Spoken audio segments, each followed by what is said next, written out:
Hello, welcome to Lock and Hackle. This morning, or today, I would like to do sort of a walk through time, if you will, on the idea of sport fishing in the United States. And it's pretty interesting from a historical aspect because of the idea of sport fishing really isn't known until around the mid 1800s, the 19th century. Fishing was in Europe it was either a job that somebody did, they were a fisherman, or it was a gentry thing. So the idea of the public just going out and going fishing, especially in places that we're pretty much familiar with, such as England and Germany and France, really wasn't a thing. People just didn't go because the land was owned by the wealthy and they owned everything on the land. They owned the trees, the grass, the animals, the water, the streams, the ponds. And so therefore it was theirs to do with their wish, and that was to not let the common people come use that land. Not till in the last 150 or so years has that changed. And I'm not going to go way deep into that. I'm going to mainly focus on here in the United States. Because of the Constitution of the United States giving everyone freedom to pretty much do what they want. And then 120 years later, 130 years, public lands were set aside for people to use for activity, hunting, fishing, camping, hiking, what have you. And with that, there was a big boom in outdoor activities.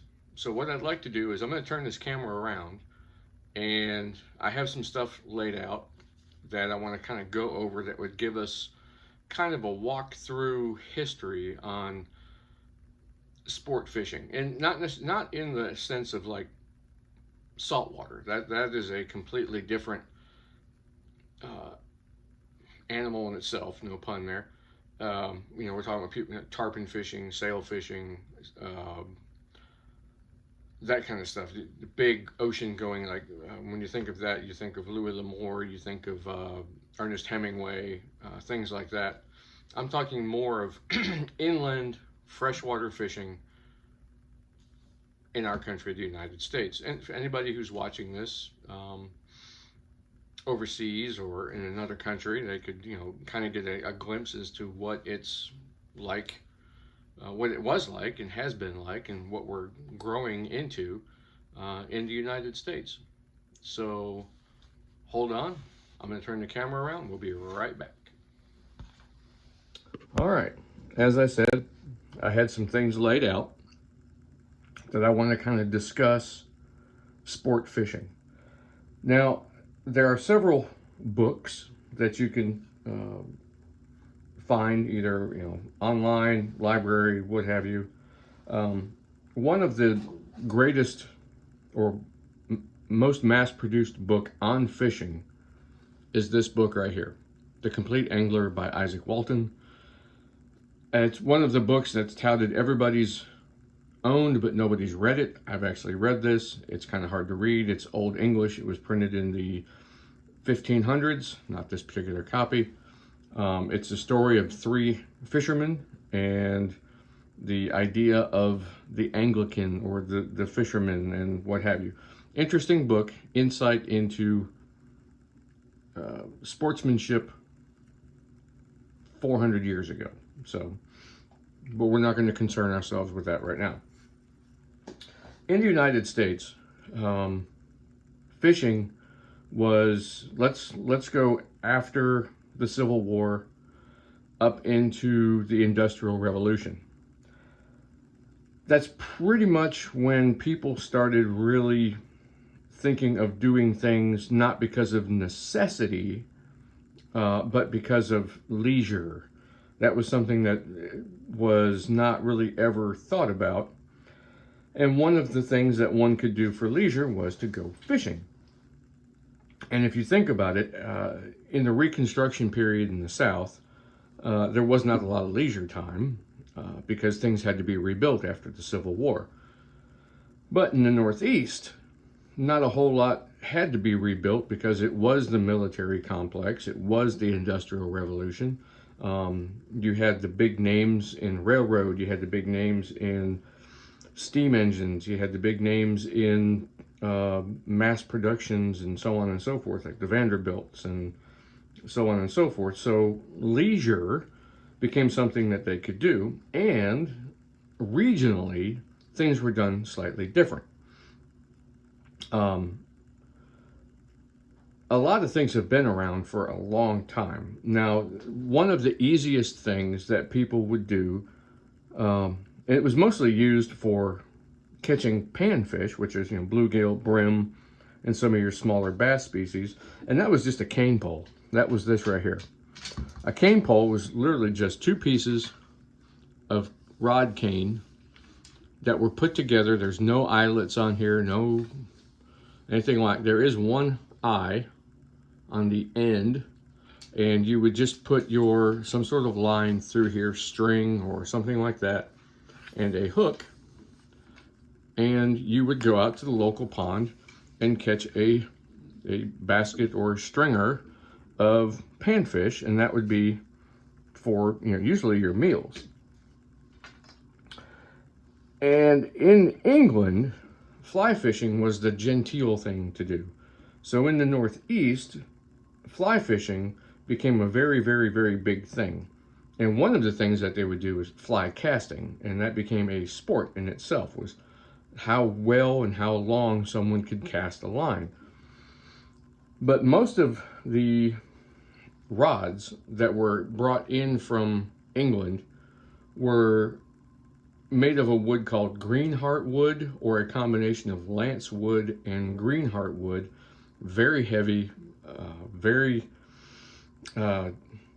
laborious to produce, and they could only really be found in places like New York City, Boston, Philadelphia, the big major cities that had outfitters, if you will. And then you would go, and they also supplied the flies. Now, early on into the 20th century, we ended up developing something called a bait caster. And that's what this is right here. This is a bait casting reel. These were somewhat crudely made, and people would throw into the water, mostly for bass and some trout, but they would use these. They were fairly inexpensive, and they would go on wooden rods, kind of like this, and they would throw things called plugs for bass species. And plugs were usually just wooden contraptions, such as this. This is an older one. It's made by Pointer. They would throw these into the water, and it would make noise. It would skip and bounce and stuff like that. And so you had these, and then you had flies. Well, prior to that, a lot of your flies, such as this one here, this was designed for bass fishing. This was called a Beaufort moth. And it comes out of a book that was first printed in 1898, which is this right here. Favorite Flies and Their Stories by Mary Mulberry for the Orvis Company. Right here. Mary Orvis Mulberry. See if I can find when it was first printed.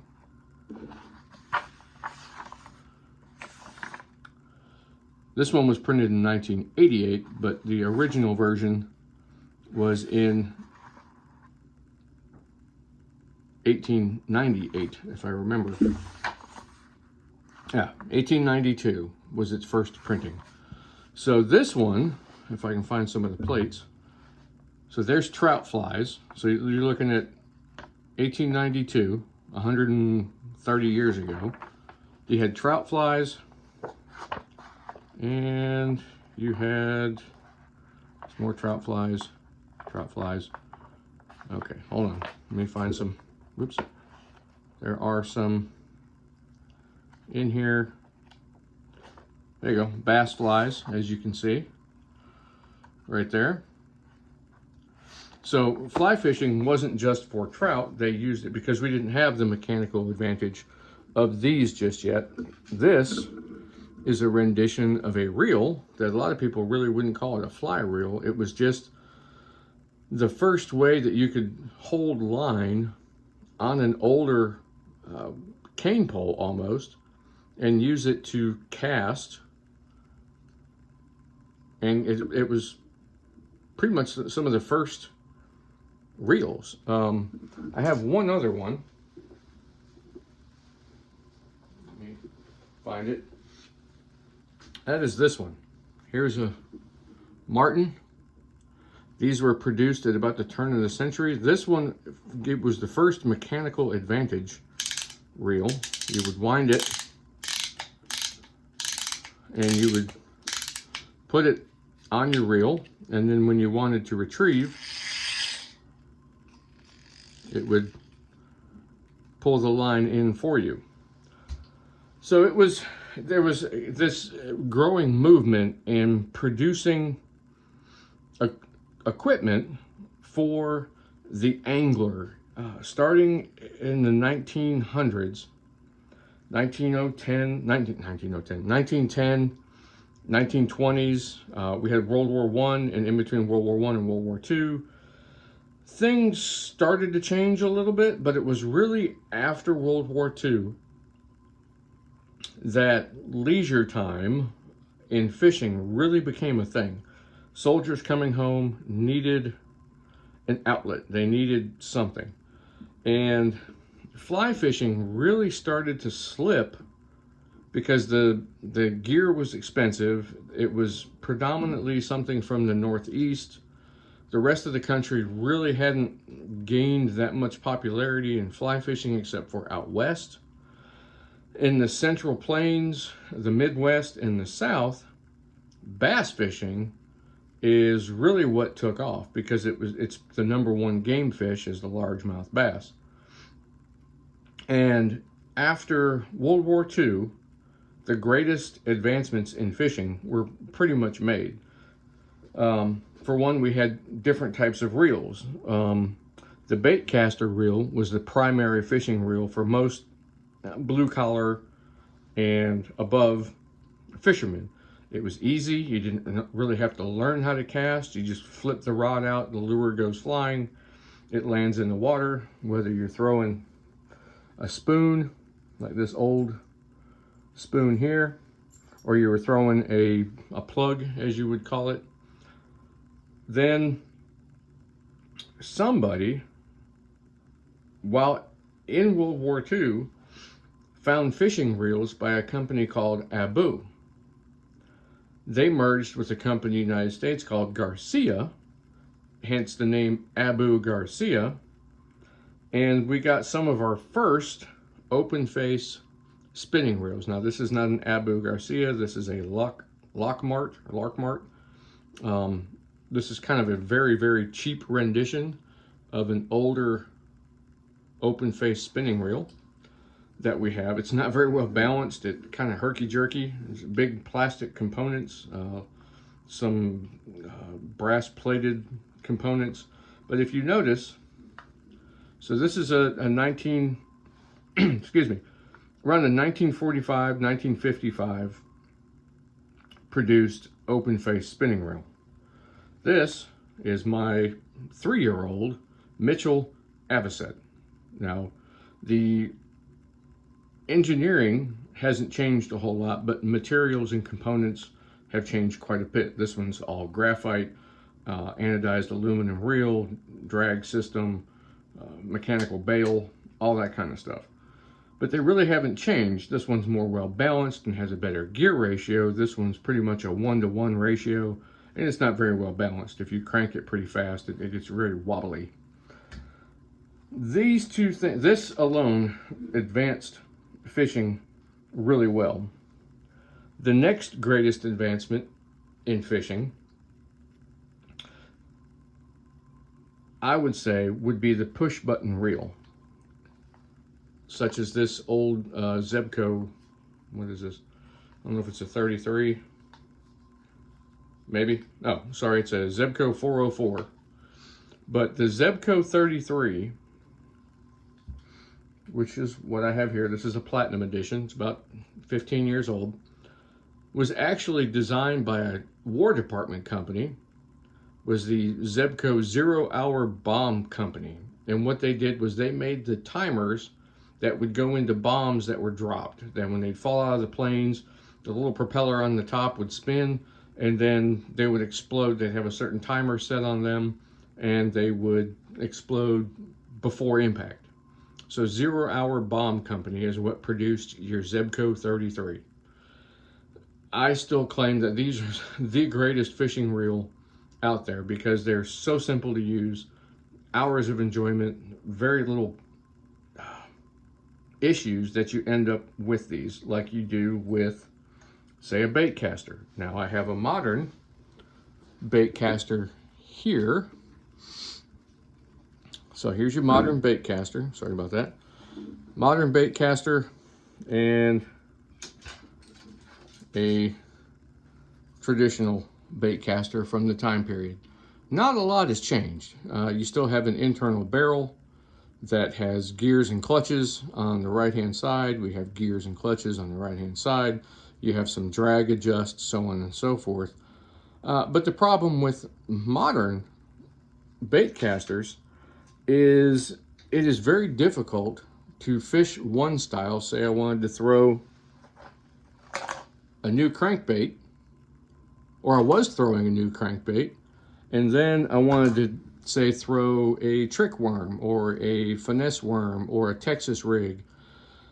Well, now I have to spend time adjusting all these knobs and reel clutches and brakes and all that stuff to stop from this exploding into what's known as a bird's nest. And then, yeah, so pretty much what you have to do is set it up for every different style of fishing and have one reel and a rod for each one of those styles. I'm not really keen on that. I just like to go fishing. So, whereas a great advancement in bass fishing, fly reels really haven't changed a whole lot. The Pflueger Metalist, which is probably the best American-made middle of the century fly reels, are tough as nails. This one is still serviceable. It was manufactured between 1948 and, oh my God, the late 60s. This is a late 40s, early 50s model of a Pflueger, and it has everything that most modern fly reels, I'm sorry, it's a right-hand retrieve, would have, except this particular model is not reversible. You had to buy this was a 14, this is a 1494, and I think the model 1495.5 was the left-hand retrieve, and that's what I am. This is a right-hand retrieve. And so here's a modern Pflueger right here, and other than materials, they're pretty much the same, except this one is set up for left-hand retrieve. And it's always been said that fly reels only do one thing, and that's just hold your fly line. And there's some original fly line on there, some modern fly line on there. There's your drag on this one. There's your drag on this one. So it really hasn't, this is pretty heavy. This one's steel and stainless steel. Very little plastic except for the knob there and this plate. And same with this one, very little plastic, if none. You have a wooden reel handle there. So they're not great advancements as far as fly reels, except for in the United States, fly reel production really started to slip because it was not cost prohibitive. Not many people were buying cheap fly fishing stuff repeatedly. They may buy it, use it one time, don't enjoy it, and put it away. I'll probably do a separate video on just the advancements in fly fishing. With that, we had several different types of material that has come into fashion through the 1900s for fishing. It was after World War II that they discovered Tonkin cane was the best. Actually, it was just before World War II, but not many were mass produced. You had lots of rod makers in the Northeast, Robinson and so on and so forth, that made fly rods, but they were made to order. It was just prior to World War II that a mechanism was designed to allow companies to mass produce split cane rods. But then the war broke out, and so after the war, like I said, in the late 1940s, early 1950s, the average person could go to your local hardware store and buy a South Bend or a Montague fly rod, and go fishing after your either bass or panfish, trout, so on and so forth, and have some fun. So they went from cane pole rods to the British Greenheart rods to the Tonkin split cane rods in the 1950s. Then the 1950s brought us something like this, fiberglass. I don't know the maker of this. I think it's a Montague or it's a True Temper. Oops. Old casting reel, and I got this thing stuck on the line. For a rusty hook, it sure is sticky. Oh, we'll just leave it there. They brought us fiberglass, and that's what this is. A very short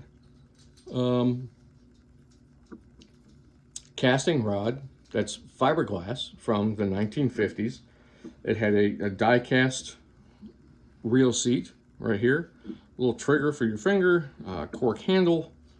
So this was, and it was, some of them actually broke down. You could unscrew it right here to make it shorter, take the reel off, and now you had a little bit shorter piece of equipment to carry around. Not that it made a big difference, because the rod itself is still 3.5, 4 feet. So fiberglass came along, but there was still a shortage of materials. And for a short period of time, very, very short period of time, some of your old fishing rods, such as this one here, were made out of metal. This is an old metal casting rod. I wish I had a magnet on me. I don't know if you can see it. I don't know if it'll focus on there. But this is metal. It's very heavy. It's actually, originally it was a green color, but it's gotten rusty over the years. I've never fished it. It's just for part of my collection for what have you. Actually, there's a name here. Let me see if I can.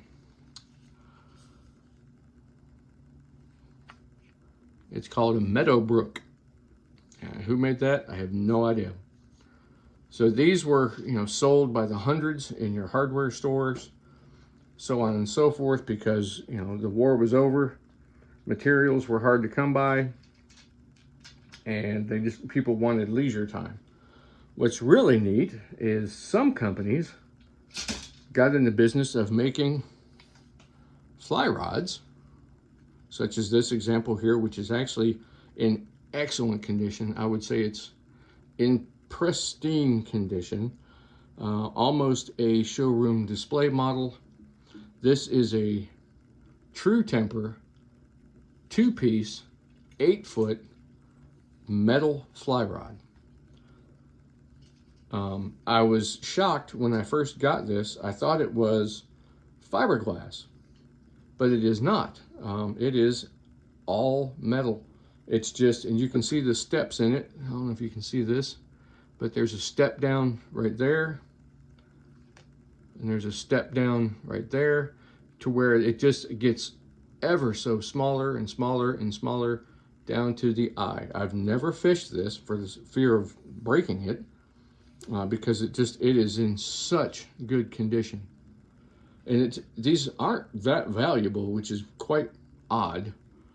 True Temper, if you don't know the name, which you probably should, if you've ever been to Home Depot, True Temper is a company that used to make shovels and axes, or that's what they make now. They stopped making fishing stuff, and therefore they sold out to another company.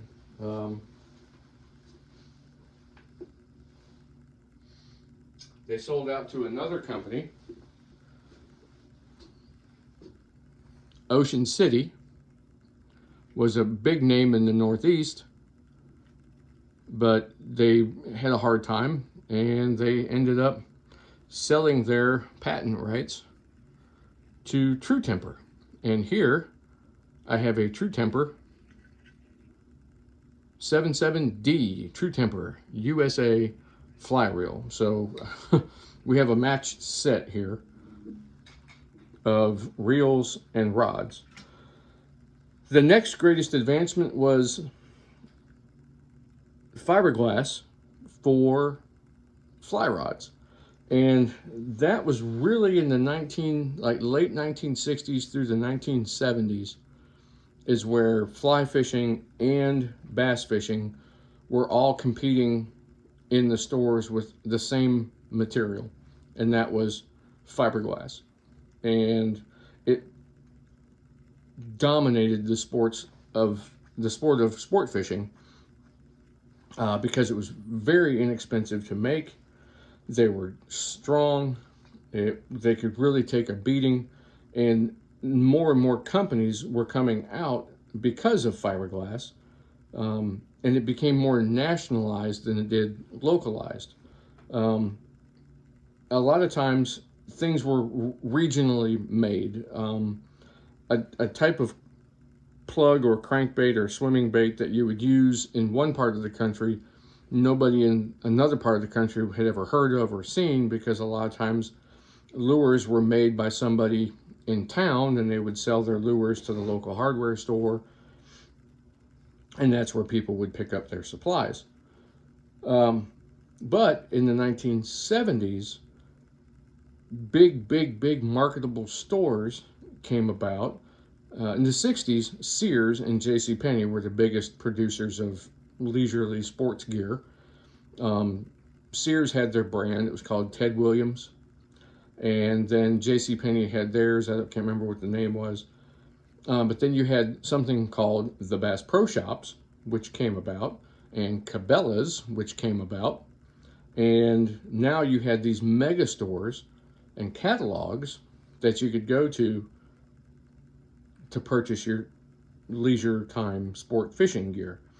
So I walked through time with me and some of the historical pieces of sport fishing.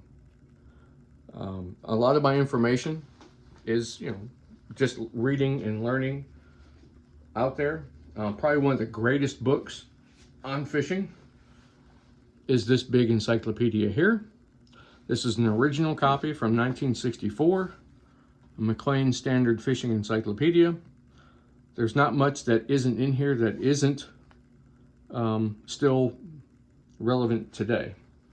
And then if you're curious as to about the idea of trout fishing in the United States, the best book for that is this book here by Anders Halverson, The Entirely Synthetic Fish, the story of the rainbow trout, and how it was the main game fish up until about the 1960s, and that's when bass fishing really took off, and it's the number one outdoor sport available.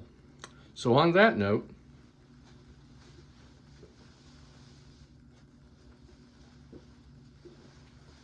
I would like to say this is Lock and Hackle. And I'll be back with a little bit more historical fishing later on.